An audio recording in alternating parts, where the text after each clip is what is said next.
Mrs. Frisbee and the Raps of NIMH. Captured. Speaking of schedules and countdown, Mr. Ages spoke suddenly. We've got one for this evening. It's getting late. The clock on Nicodemus's desk said 5 o'clock. Mrs. Fitzgibbons feeds dragon at 6 o'clock.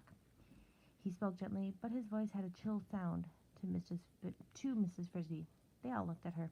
I'm ready, she said quietly, but there are still a few minutes and one question you have yet to answer. Why did Jonathan never tell me anything about NIMH or any of the rest of this? Mr. Ages said, I'll try to explain.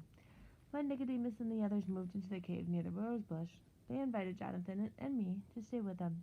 After all, we had been with him for many months by that time, and at first we did. But after a few weeks we decided to move out. We were, you realize, different.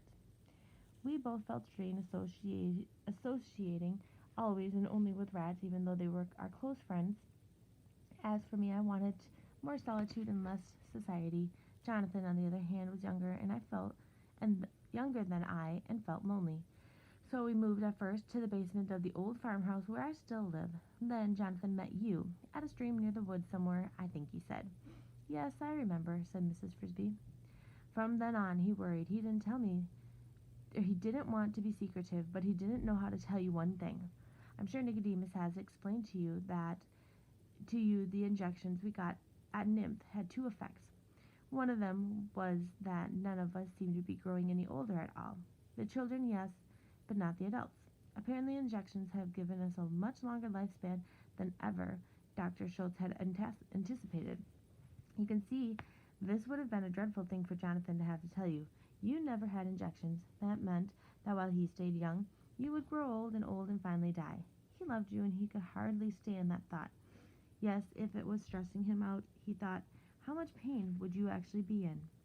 That is what he could not bring to himself to tell you.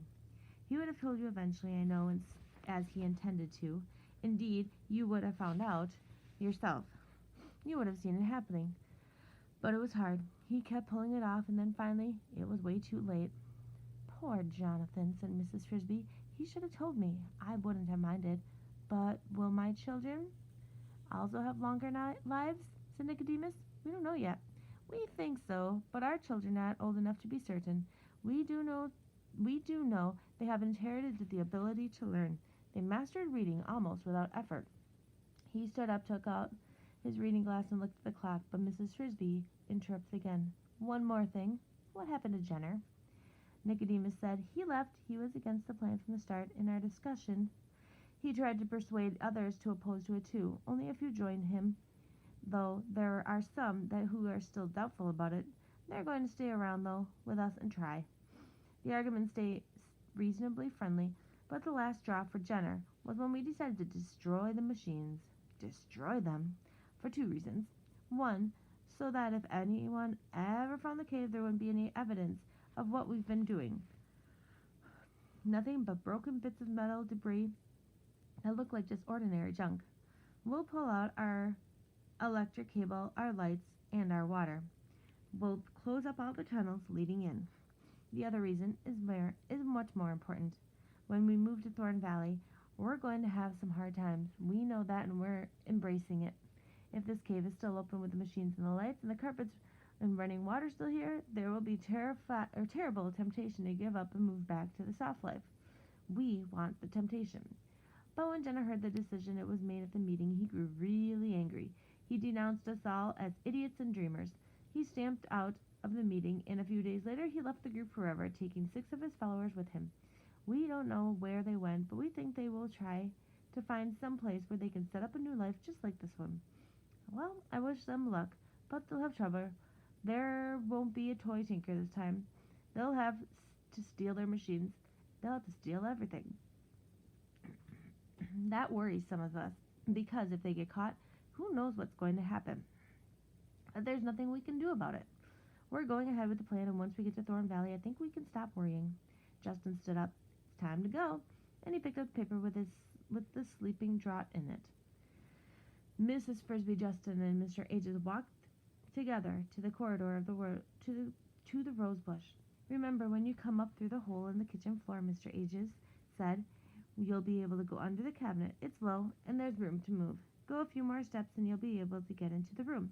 Mrs. Fitzgibbon will be there, getting dinner ready for her family. They eat about 6 o'clock. When she's got dinner ready, then she feeds Dragon. He won't be in the kitchen, but he'll be waiting just outside the kitchen door on the porch. She doesn't let him in while she's cooking because he becomes a pest himself, rubbing against her ankles and getting in her feet. If you look to your right, you'll see his bowl. It's blue. It has the word kitty written all over it, over and over again on the side.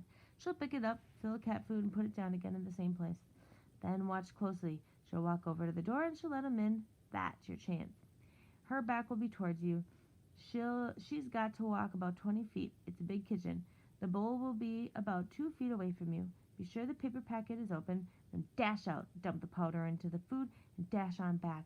You don't want to be in the sight when Dragon comes in. I can tell you that from experience. Is that how you got hurt? I got there a few seconds late. I decided I still had some time. Boy, was I wrong. At the arch and the rose bush, Mr. Ages left them.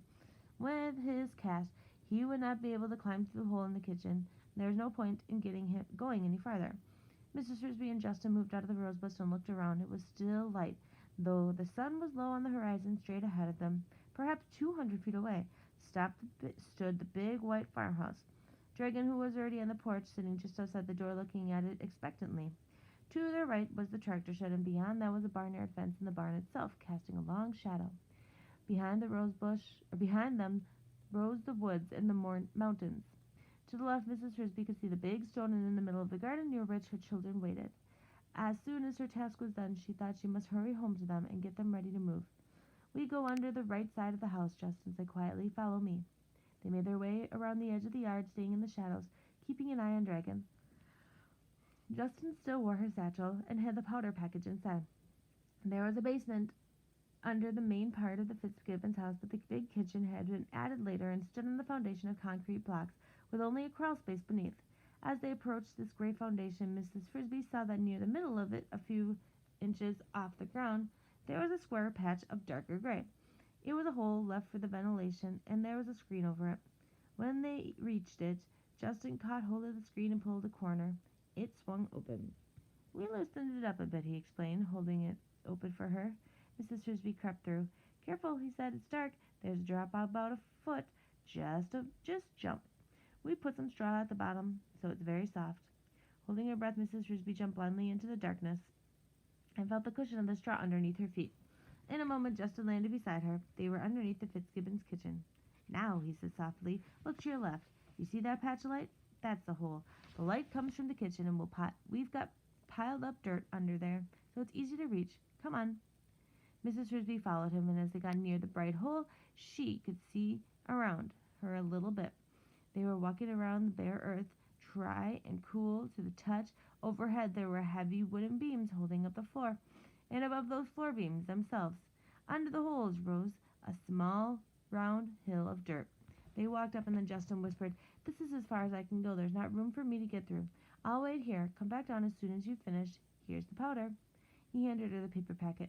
Remember to tear it open before you go to Dragon's bowl. Hurry now. I can hear Mrs. Fitzgibbons moving around. She's getting dinner ready. Be careful and be good. Good luck. Mrs. Frisbee first pushed the packet up through the hole. Then, as quietly as she could, grasping both sides, she pulled herself up and into the kitchen. It was light up there. Both Mr. Ages had not been joking when he said the ceiling was low.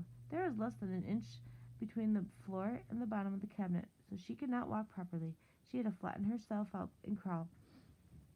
She did a few steps and discovered that she was trembling. Stay calm, she told herself. Don't be panicky, or you're going to get foolish and spoil everything.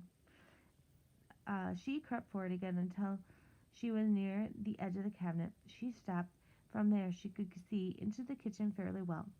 Straight across from her stood a big white gas stove, and in front of that, putting on the lid of the pot, was Mrs. Fitzgibbon.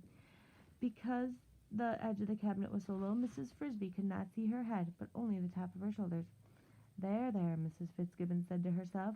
The stew is done, the bread is in the oven, the table is set. Where's the cat's bowl? Mrs. Frisbee looked to her right, as Mr. Ages had said. There it was, blue, with the words Kitty inscribed on it. Yet something was wrong. It was not 2 feet from the cabin, but more like 4 or 5 feet. In the corner, where it should have been, rose 4 round wooden pegs. She realized she was looking at the bottom of a kitchen stool. No matter, she thought. The extra distance is just a couple of feet. Mr. Ages had not mentioned a stool, but perhaps they moved it around.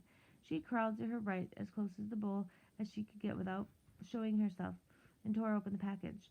Just as she did this, Mrs. Fitzgibbon walked over to the stove. Her hand appeared, picking up the bowl, and Mrs. Frisbee heard it thump on the counter over her head. A cutting sound, a can opener, the scrape of a spoon, and the bowl was back on the floor. The strong, fishy smell of cat food was present. Mrs. Fitzgibbon walked away. Now was my chance. Mrs. Frisbee moved swiftly into the room across the floor, holding the powder, her eyes intent only on the bowl. She was no longer trembling. She poured in the powder, which instantly dissolved into the moist cat food. She clutched the paper, she turned, and sped toward the cabinet. With a bang, the lights went dim. The ceiling, which had somehow become curved, was filled with little round moons. Mrs. Frisbee kept running, and her face struck a cold, hard wall metal. A voice shouted, "Mom, don't let Dragon in yet. I've caught a mouse." Billy, the younger Fitzgibbon's son, had been sitting on the kitchen stool, his feet up on the rung, eating berries from the colander. The colander, upside down, was now over Mrs. Frisbee.